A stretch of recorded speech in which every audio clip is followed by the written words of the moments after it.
There's something strange happening in hip-hop, something that doesn't show up in Spotify charts or viral clips on social media. It's not about beefs or flashy chains. It's about voices that suddenly disappear. In an era where everything is recorded, backed up, and reposted, you'd think nothing could just vanish. But that's exactly what happened to some of the most important interviews in hip-hop history. Sit-downs with legends like DMX and Prodigy that used to be online are now nowhere to be found. Gone from YouTube, wiped from the archives, scrubbed from the internet like they never existed. And it's not just any clips, it's those clips. The ones where they spoke freely, where they named names, where they talked about the music industry like it was more than just labels and charts, where they hinted at something much darker, pulling the strings from behind the curtain. These weren't just casual interviews, they were warnings. Warnings about the real cost of fame, about backroom deals, silence being bought, and artists being watched, or worse, threatened. And when they started talking about the moguls at the top, that's when things started to get really uncomfortable. But here's the thing, a few fragments remain, grainy uploads, archived transcripts, echoes of conversations that powerful people probably hoped you'd never hear again. So today we're going to dive into what they were trying to tell us before those voices were silenced. And trust me, once you hear it, you'll never listen to the industry the same way again. But this is just the surface. The deeper we go, the darker it gets. If you ever listened closely to what Prodigy said in his final years, you'd know he wasn't just rapping, he was revealing. He spoke about forces bigger than any one label or rapper. He pointed to an organized system, a hidden structure built centuries ago, quietly pulling the strings not just in hip-hop, but across society itself. In one of his most controversial claims, Prodigy referenced a man named Adam Weishaupt, the historical figure said to have founded a powerful secret group back in the 1700s. This wasn't just about music anymore. It was about a network of influence, wealth, and control. Prodigy didn't name it directly every time, but those who were paying attention knew exactly what he was talking about. He called them puppet masters, and he wasn't alone. DMX, in his raw interviews and poetry, also hinted at this idea. The industry, he said, was a machine designed not to elevate talent, but to control it. You play along, or you get pushed out, or worse, erased. It wasn't just about bad contracts or creative differences. It was about something more spiritual, something darker. DMX used words like the devil, not in a metaphorical sense, but like he'd met this force in the flesh. And Prodigy? He straight up said people were being manipulated by entities with far more power than the average fan could imagine. Both men, at different times and places,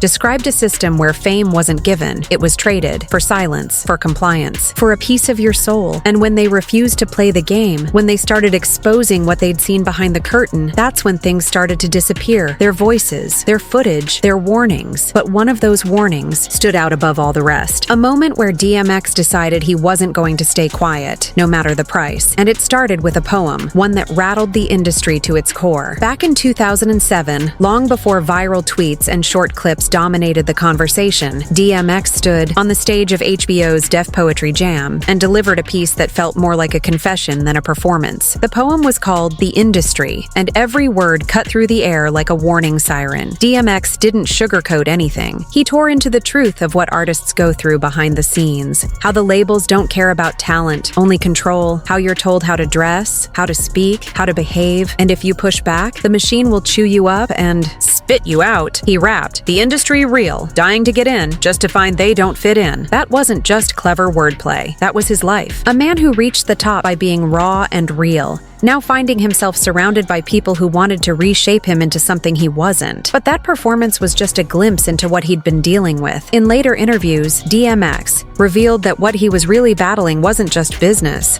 It was spiritual warfare. He spoke often of his faith, of feeling tested, of being approached by forces that promised him the world if he'd just go along with their plan. He called them the devil, and he said he had not one, but 3 conversations with that force. Not visions, not dreams, actual moments where he felt tested by something or someone trying to offer him power in exchange for something much deeper. Years later, on Dr. Phil, DMX explained why he spoke to this force. To make a fair decision, he said, I I had to be aware of both sides, but he never took the deal. He recognized what was being offered, and he walked away. Not because he was perfect, but because he knew the price, and he paid that price in full. Blacklisted, marginalized, his albums delayed, his interviews scrubbed. But he never stopped speaking, especially about one place. A place he once called heaven, before it turned into something else entirely. A place he called God's country, but where he met the devil himself, Arizona. That's where DMX said it happened. He talked about driving through the desert, watching the sunrise, feeling peace, until everything changed. In an interview while serving time, X recounted how he fell in love with the silence and beauty of Arizona. This must be God's country, he said. But soon after, he claimed he encountered something else entirely, something he described as the devil. Not in the cartoonish sense, but as a presence. Something that made him feel like he was being watched, pressured, tested. He didn't name names, but in his music,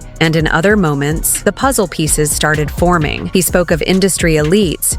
He warned about being surrounded by people who offered deals with hidden hooks, and fans began to notice the pattern. Every time he spoke out, something bad followed. Album delays, media backlash, legal trouble. Some believed it was coincidence, others weren't so sure, because at the same time all this was happening, the industry itself was forming alliances behind closed doors. DMX claimed that after Jay-Z became president of Def Jam, he deliberately blocked the release of his 6th album. He said Jay didn't want competition, that he wanted to make sure his own comeback wasn't overshadowed. Think about it. DMX had a legendary run, raw, aggressive, spiritual, unlike anything else in hip-hop. And suddenly, the door closes. The videos don't drop. The buzz dies down. Then there's the Hip Hop Task Force, a real government unit created to monitor artists, especially those connected to figures like Diddy. A task force designed to track movements, money, even lyrics. And DMX? He was on their radar. Big time. So ask yourself, how many obstacles can one man face before you start to wonder if it's more than bad luck? But DMX wasn't the only one being blocked. There was another voice, a voice that came from Queensbridge, and he was about to go even deeper. Prodigy of Mobb Deep never held back, even when it meant putting himself in danger. He had no patience for fake smiles or industry politics, and when he started naming names, the game changed. He talked openly about the puppet masters in control of the music world. He called out Jay-Z. He pointed to elite groups that operate in the shadows, shaping not just what you hear on the radio, but what people believe, wear, and chase in life. And if you think this is all just conspiracy talk, listen to how these people react when called out. Take Lear Cohen, one of the most powerful executives in hip-hop history. In interviews, he's been caught stumbling over his past, first claiming his mother was a housewife, then revealing she worked for a foreign government. He's admitted to pushing artists who glorify dangerous lifestyles, even while acknowledging the damage it causes. When asked why he kept signing artists promoting dangerous substances, he shrugged. Talent, he said. I've got people to feed. That's not a defense. That's a confession. And then there's Desiree Perez, another high-powered executive tied to Jay-Z's empire. She has a past linked to federal cooperation, yet she holds a position of massive influence in Rock Nation. Some insiders whisper that her connections go far deeper than most realize. Cartel ties, political leverage, skeletons that simply vanish. These are not conspiracy theories. These are public records, strange interviews, and a long trail of questions that never seem to get answered. But while Prodigy kept speaking, time was running out. His final message came wrapped in music, and he made sure it couldn't be ignored. When DMX passed in 2021, the headlines were quick to blame it on a suspected OD. The narrative was clean, simple, and widely accepted, until people started looking closer. And then came Lear Cohen's comments. In an interview not long after, he referred to DMX as a gremlin, saying it was no surprise that he ended up the way he did. No sympathy, no respect, just a cold dismissal of a man who had spent years battling demons and trying to rise above them. Fans were furious. This wasn't just a label executive expressing grief. It felt like someone wiping their hands clean. Someone who had been part of the system that used DMX's pain, then tossed him aside when he was no longer profitable. But the story got darker. Prodigy's death in 2017 was even more unsettling. The official cause? Choking on a boiled egg in a hospital bed. A man who had battled sickle cell anemia his whole life, survived the streets, the industry, and prison, suddenly gone in the most bizarre, unexplained way. His family didn't buy it. They filed a lawsuit against the hospital, claiming medical negligence, that the nurses failed to monitor him, that protocols were ignored. But even deeper than that, his fans believed there was more to the story. Prodigy had been on a mission. His last album, Hegelian Dialectic, was packed with references to secret societies, hidden powers, and elite agendas. He was reported reportedly working on a stage production based on his theories, something that would have taken his warnings to a whole new level. And then he was gone, just like that. No major investigation, no in-depth media coverage, just another loss in a year filled with them. But to those who had been listening, it felt like something else, like the final page of a book someone didn't want you to finish reading.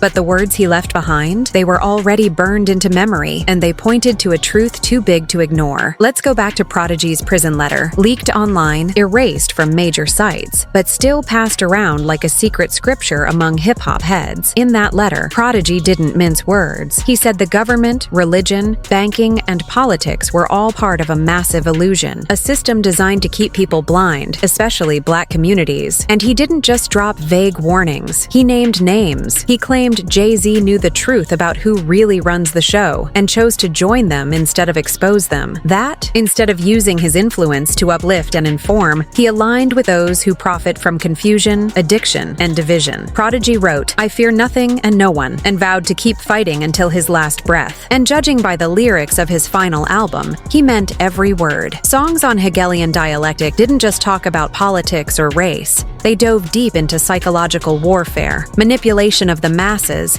and the way music is used to push hidden agendas. These weren't just theories. This was a man who had been inside the machine, seen how it worked, and came out ready to expose it all. But when he started turning that exposure into something bigger, a full musical, a movement, he died in the most sudden, suspicious way, and fans still ask the same question. Was it coincidence? Or was he silenced for getting too close to the truth? DMX and Prodigy, two very different artists, two powerful voices, but their stories, their warnings, mirror each other in chilling detail. Both talked about the industry as a battlefield. Both warned about powerful figures pulling strings behind the scenes. Both called out moguls like Diddy and Jay-Z, not just for their business moves, but for who they were aligned with. Both revealed pieces of a larger puzzle involving manipulation, spiritual warfare, and elite control, and both are now gone. You could chalk it up to coincidence. Say that life just caught up with them, that the industry is hard, and not everyone survives. But what if that's exactly what they want you to believe? Because here's the thing. When someone tells the truth and disappears, people forget. When two people tell the same truth from different corners and both vanish under suspicious circumstances, that's a pattern. And it's not just about them. It's about the system that let it happen. The one that celebrates fame but punishes honesty, that lifts up the compliant and buries the rebellious, that trades truth for profit and silence for power. What DMX and Prodigy left behind wasn't just music. It was a map, a blueprint, a final set of clues for those willing to look past the headlines and into the heart of what's really going on in the culture. Because maybe, just maybe, they weren't crazy. Maybe they weren't paranoid. Maybe they were the only ones brave. Enough to say what everyone else was too scared to whisper, and maybe that's exactly why they're not here today. So the next time you hear one of their tracks, really listen, not just to the rhythm or the rhyme, but to the message underneath, the coded warnings, the desperate truths, the echoes of men who tried to tell the world what was happening before it was too late. We may never know everything. The full picture may stay hidden behind velvet curtains and executive boardrooms.